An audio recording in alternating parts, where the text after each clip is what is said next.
టీవీ5ని తిడతాడు, ఏబిఎన్ని తిడతాడు, నన్ను తిడతాడు, మా ఎండి గారిని, లేకపోతే ఇంకెవరు ఆయన నాశనం తిడతాడు ప్రెస్ మీట్ అని పెట్టి నోటికి వచ్చిన మాట్లాడతాడు.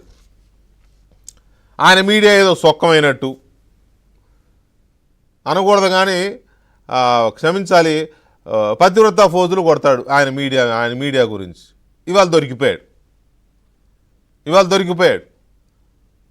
ఒక సీక్వెన్స్లో మాట్లాడుతూ ఏదో కమిషన్కి టీడీపీ వాళ్ళు కంప్లైంట్ చేశారు.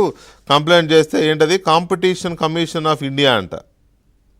కాంపిటీషన్ కమిషన్ ఆఫ్ ఇండియాలో వీళ్ళు 2022లో పిటిషన్ అయితే 22లో జడ్జిమెంట్ ఇచ్చింది అది అనేది అది చెబుతూ మళ్ళీ అది దాని గురించి చూపించాడు. అదొకసారి చిన్నదే ఉంటుంది బయట హిందూ పేపర్ చూపించి అదొకసారి వేయండి బా.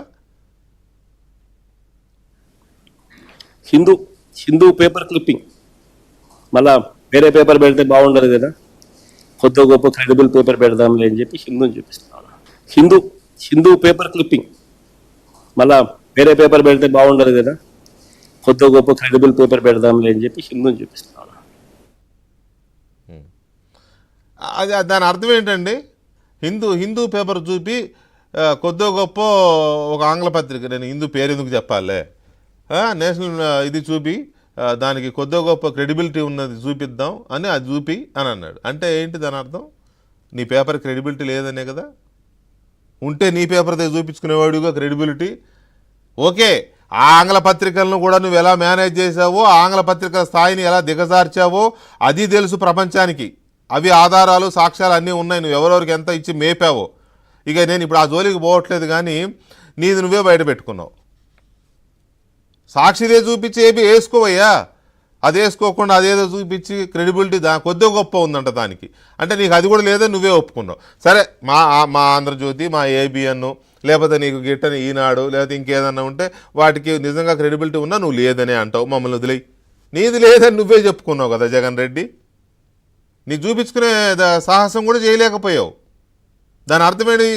ఆంధ్రప్రదేశ్ పాఠకులు కానీ ప్రేక్షకులు కానీ అర్థం చేసుకోవాల్సింది ఏంటంటే సాక్షికి క్రెడిబిలిటీ లేదు అని జగన్మోహన్ రెడ్డి డైరెక్ట్ చెప్పేశాడు ఇవాళ. ఇంకా అంతకుమించి నేను దాని గురించి ఇంకా ఎక్కువ అవసరం. ఇక అప్పులకు సంబంధించి జగమెరిగిన సత్యం, ఈయన డైరెక్ట్గా ఇండైరెక్ట్గా 10 లక్షల కోట్ల అప్పులు చేశాడని ఆయన అట్లా ఒప్పుకోవట్లే. నేను 3.5 లక్షలే చేశాను, వీళ్ళు 11 నెలల్లోనే 41% చేసేశారని చెప్తున్నాడు. 41% చేసేశారంట వీళ్ళు 1 ఇయర్లోనే. అవును, మరి నువ్వు 5 ఏళ్లలో చేసిన అప్పుల్లో పోలవరం కట్టావు, అమరావతి రాజధాని 3 రాజధానులు కట్టేశావు, నువ్వు అనుకున్న 3 రాజధానులు కట్టేశావు.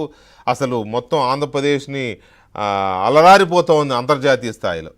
నువ్వు చేసిన అప్పులతో చేసిన అభివృద్ధికి తట్టుకోలేకపోతుంది ఆంధ్రప్రదేశ్. ఇదయ్యా నువ్వు చేసింది అది.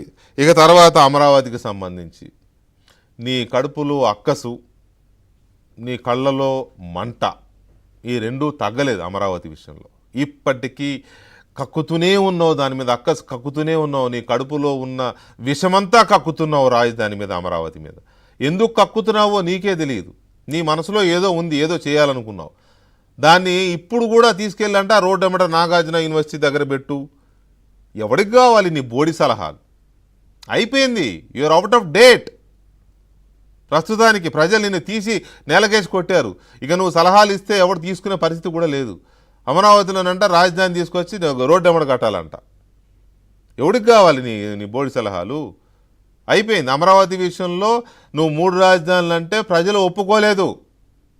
ప్రజలు ఒప్పుకోకుండా 151కి 11 తీసుకొచ్చి పెట్టారు. అంటే ఏంటి? నీ 3 రాజధానుల సిద్ధాంతం రాష్ట్ర ప్రజలకు నచ్చలేదు, రాయలసీమ ప్రజలకు నచ్చలేదు, ఉత్తరాంధ్ర ప్రజలకు నచ్చలేదు, గోదావరి జిల్లాల ప్రజలకు నచ్చలేదు, కోస్తా జిల్లాల ప్రజలకు నచ్చలేదు. నీ 3 రాజధానుల సిద్ధాంతం, 3 ముక్కలాట సిద్ధాంతం నచ్చగానే తీసి గోడకేసి కొట్టారు, నేలకేసి కొట్టారు. నీ తల బొప్పి కట్టింది, అయినా నీకు బుద్ధి రాలేదు, నీలో రియలైజేషన్ రాలేదు. ఇంకా అదే అమరావతి మీద విషయం కక్కుతున్నావు. మార్చుకోకపోతే ఆ 11 కూడా ఉండవు. నీవు 11 కూడా కాదు, 1 కూడా ఉండదేమో. I believe that. ఇప్పటికైనా రియలైజేషన్ వస్తుందేమంటే మీలో ఆ రియలైజేషన్ వచ్చే విషయం కనిపించట్లే జగన్ రెడ్డి గారు. అమరావతి మీద విషయం కక్కడం మానుకో. సలహాలు ఇవ్వు, సూచనలు ఇవ్వు, ఓకే. విషయం కక్కడం మానుకో. టైము గ్యాప్ వస్తే సంవత్సరాలు ఇదైతే ఎస్కలేషన్ ఉండదా? రేట్లు ఎస్కలేషన్ ఉండదా? రేట్లు పెరగవా?